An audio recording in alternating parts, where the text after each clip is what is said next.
ठाणे महापालिकेची पाणी बिल थकबाकी वसुलीकरिता पाणी पुरवठा विभागाने मोठ्या प्रमाणात कारवाई करण्यास सुरुवात केली आहे। या मोहिमेमध्ये आता संपूर्ण महापालिका क्षेत्रात आतापर्यंत 1780 नळ जोडण्या खंडित केल्या असून 152 मोटर पंप जप्त केले आहे।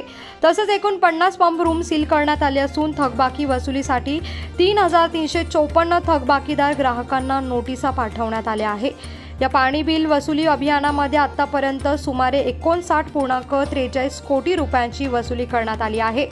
महापालिकेची पाणी बिल रक्कम सुमारे 224 कोटी रुपयांच्या घरात आहे। त्यापैकी 76 कोटी रुपये ही थकबाकी असून चालू वर्षाची बिल रक्कम ही 148 कोटी रुपये आहे। पाणी बिलाची थकबाकी न भरल्यास नळ जोडणी खंडित करून पाणी पुरवठा बंद करण्याची कारवाई सुरू करण्यात आली आहे। महापालिका आयुक्त सौरभ राव यांनी याबाबत स्पष्ट निर्देश देखील दिले। तसंच आयुक्त स्तरावर या वसुलीबाबत सातत्याने आढावा देखील घेतला जातोय। अतिरिक्त आयुक्त संदीप माळवी यांनी बिलाच्या साप्ताहिक वसुलीचे लक्ष्य निर्धारित करून पाणी बिल वसुली अभियान सुरू करण्यास सांगितलं आहे।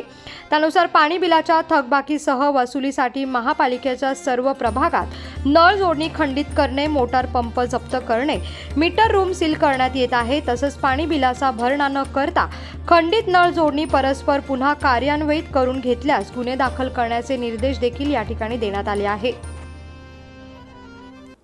कोकणासह परिसरातील ताज्या घडामोडींसाठी सागर डिजिटलला सबस्क्राईब करा आणि नोटिफिकेशनसाठी बेल आयकॉनवर प्रेस करा।